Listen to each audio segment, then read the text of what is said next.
வணக்கங்க. இப்போது உங்களுக்கு கல்யாணம் ஆகுது. உங்களுக்கு கல்யாணம் பண்ணுறீங்க இல்லைங்களா? கல்யாணம் பண்ணி 20 22 வருஷத்தில் உங்களுக்கு கல்யாணம் பண்ணி வைக்கிறாங்க. ஒரு மணமகளை பார்த்து உங்களுக்கு கல்யாணம் பண்ணி வைக்கிறாங்க இல்லைங்களா? அந்த மணமகள் வந்து 22 வருஷம் 20 வருஷம் அவங்க வீட்டில் அவங்க தகப்பங்கிட்ட வளர்ந்து வாலியமாகி ஒரு பொக்குசமாக அவங்கள அந்த பெண்ணை பார்த்து உங்களுக்கு மனம் முடிச்சு வைக்கிறாங்க இல்லைங்களா? மனம் முடிச்சு வைக்கிற பெண்ணை நீங்கள் என்ன அதை வந்து கல்யாணங்கிறது மனுஷனாக நிச்சயிக்கப்படுற கல்யாணமே அல்லங்க. மனுஷனால் முடியாது. என்னங்க, மனுஷனால் முடியவே முடியாது.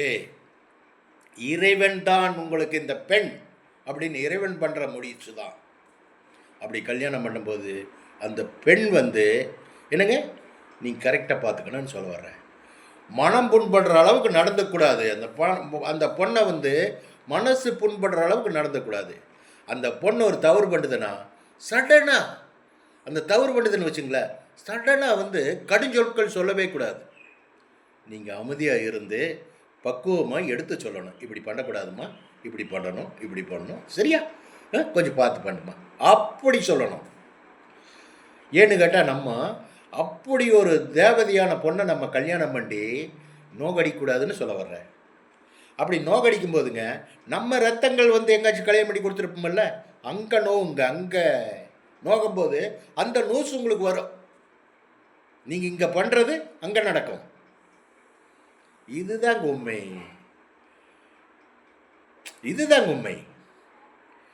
ஒரு பெண் வந்து மனநோகிற அளவுக்கு நம்ம நடந்துக்கூடாதுன்னு சொல்ல வர்றேன். பெண்ணுங்கிறது வந்துங்க தெய்வ கடாட்சம் உள்ள பெண்.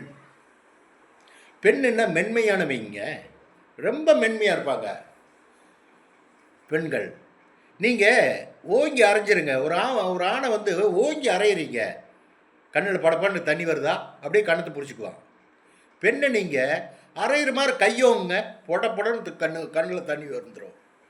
அடிக்கிற மாதிரி கை ஓங்கிடவே பொடன்னு கண்ணில் தண்ணி வந்துடும். அதனால நான் என்ன சொல்ல வரேன்னா, மென்மையான இதயம், மென்மையான குணம் படைத்தவங்க பெண்கள். அவங்கள வந்து நாம் புண்படுத்தக்கூடாதுன்னு சொல்ல வர்றேன். நல்லபடியாக நடத்தணும்னு சொல்ல வர்றேன். வச்சுட்டுங்களா? பை.